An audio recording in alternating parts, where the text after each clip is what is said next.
Hey guys, glad to be back. I am gonna go through a video here and we're gonna show you step by step how to write your own blog posts on your website. So this is for folks who already have a website built and now it's time to add some content.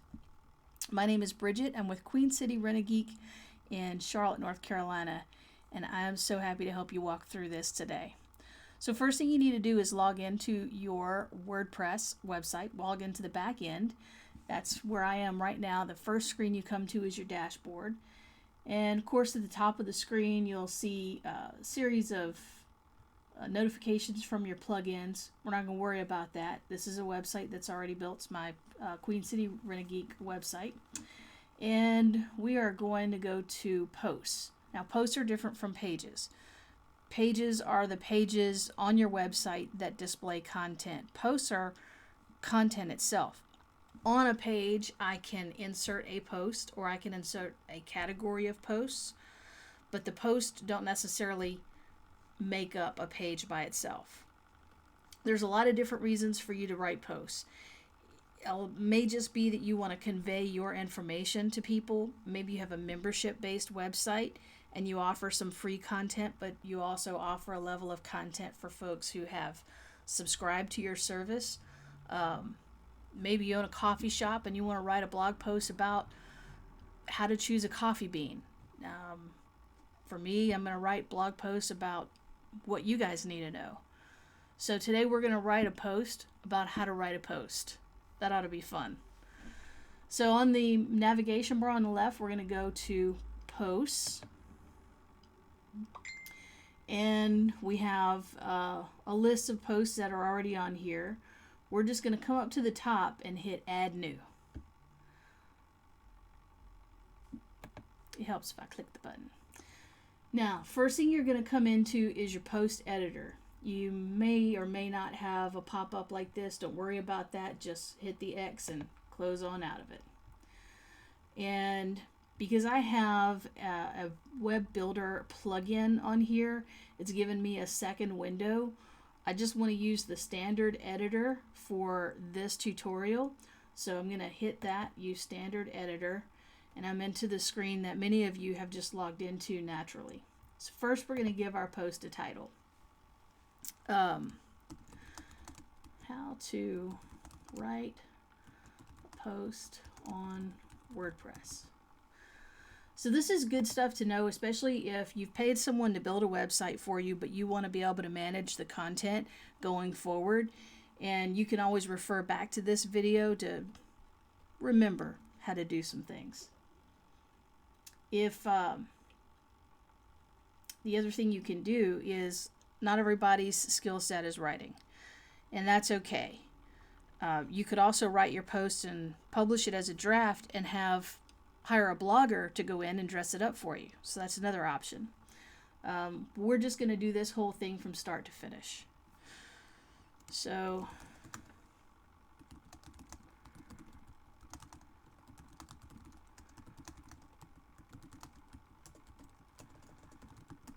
today we are writing a post about how to write posts. Let's say we want to link to some other content that's on our website. I might want to say, click here. You know what? I don't like click here. Let's just say, contact me to get more useful information or to answer any of your questions.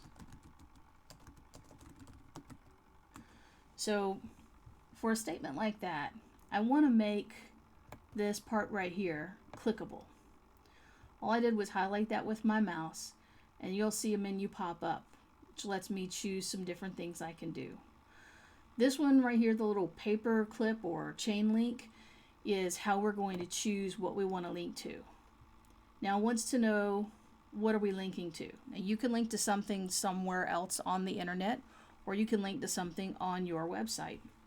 So let's pull up my website.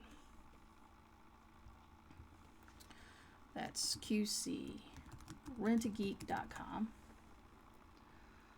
And we're going to find the page that we want to link to. Contact us. So this is the page I want people to be able to link to. And if we look in the very top here at the address bar, it says qcreneggeek.com/contact. So I want everything after the .com. Okay? I'm going to click up here, and what I'm going to do is take everything after the .com. Okay? Because I'm linking to something on my website, anything after the .com. I copied that. I'm going to come over here and I'm going to paste it.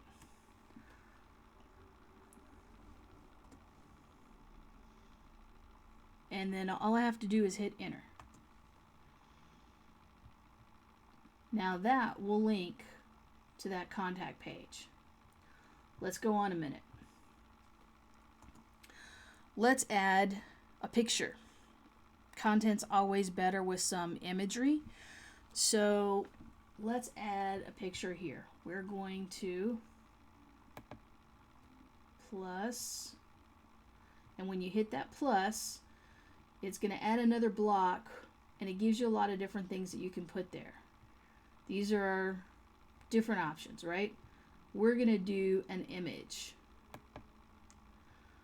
I'm going to go into my media library, and I can pick an image that has already been stored on my WordPress website.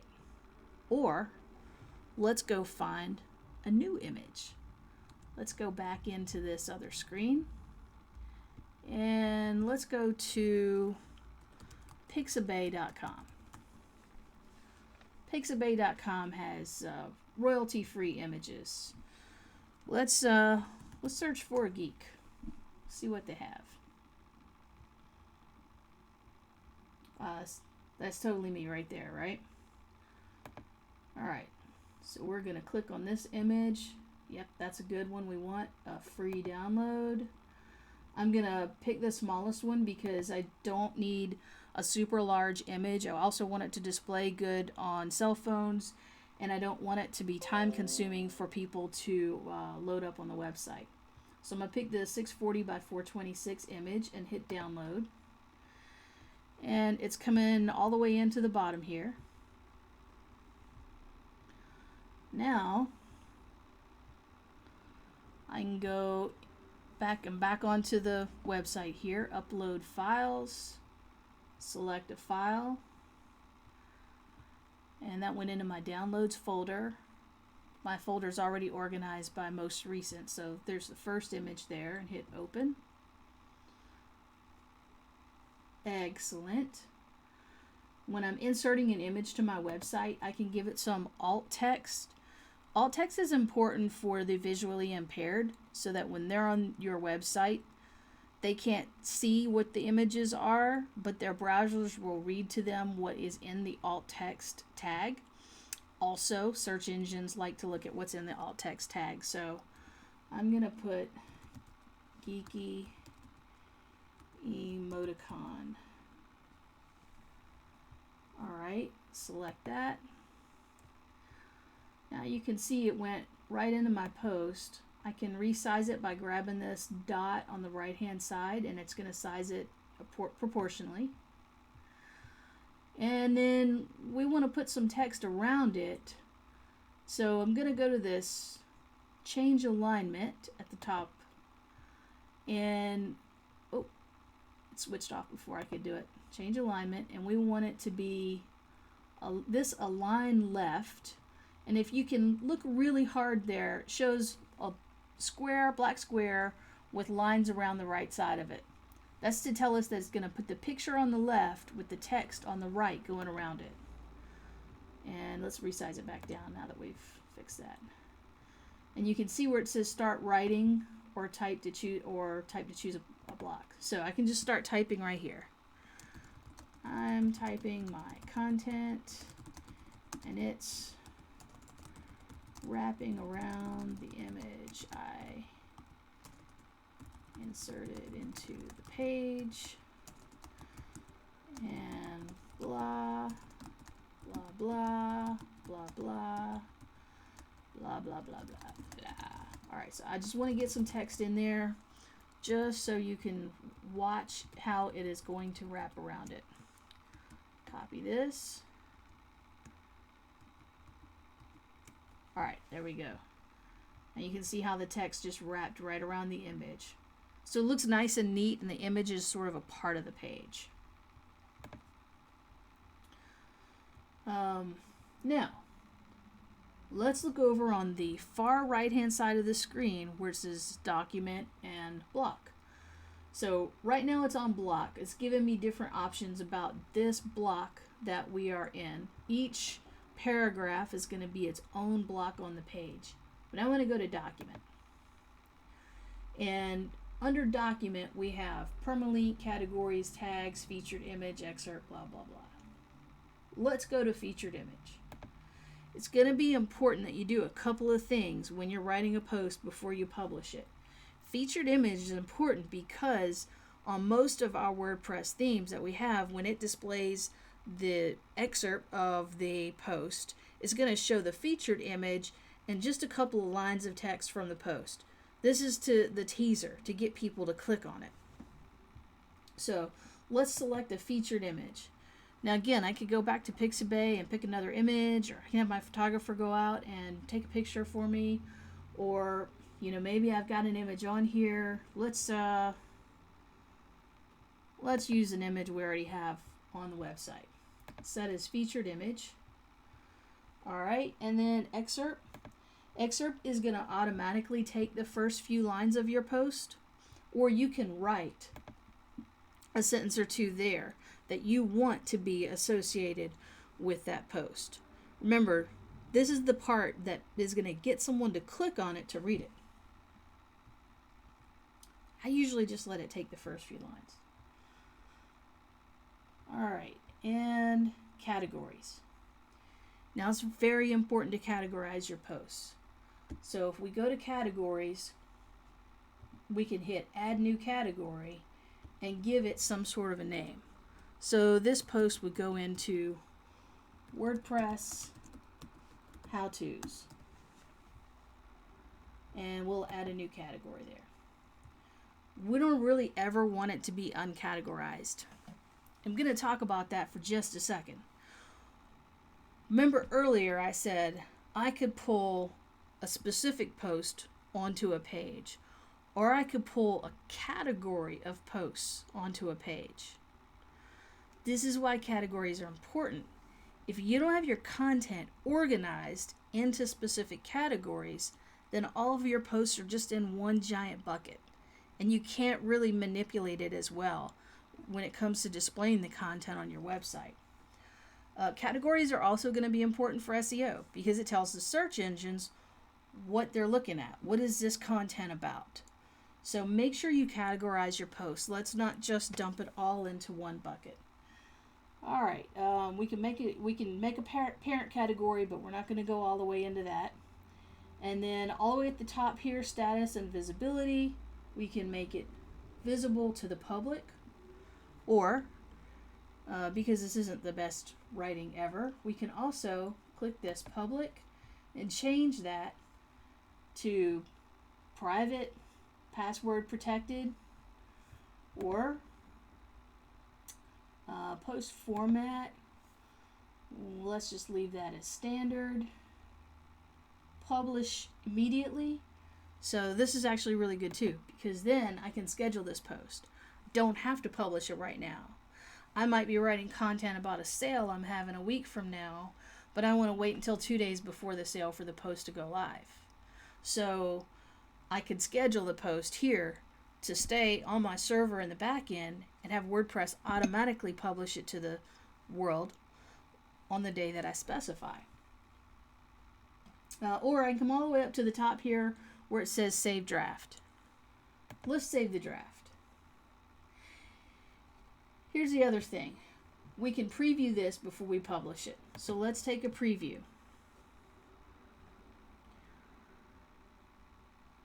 So the theme that I'm using for this particular website is automatically taking the featured image and displaying it in this top bar across the top of the screen, the header. So the picture that I used isn't the best picture because it doesn't fit right into the way the theme is showing it. I would at this point choose a different picture. Let's scroll down. The formatting on the screen is all going to be based on the theme. So the size of this text, for instance, the theme is choosing that. Here's the post, the information.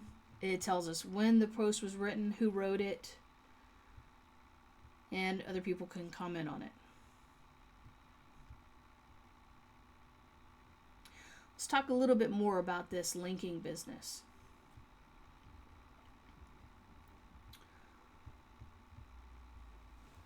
When you're doing a link, you can do a link to something on your website, and you're only going to need slash and the rest of the line, whatever's after the .com. Okay? If you're linking to something somewhere else on the internet, then you want the full link. So let's look at what that looks like. We're going to go back over here. If I wanted to link to this page on Pixabay, for instance, when I have Pixabay pulled up and I come into this top bar and I click on it, I would copy this whole thing, https://pixabay.com/illustration/emoticon-emoji-cartoon-emotions-1628080. So I would copy that whole thing and paste it into the link part of the post. So I can link to anywhere on the internet. This is useful if you are citing content that you got from somewhere else and you want to credit the source, because plagiarism is bad and we should always cite our sources, but also lends credibility. Or maybe you want to support another business by talking about how you're working together, and you also want to link to their website. So any website that you want to go to, that you want to link to, you can do that. Say I wanted to link to this one.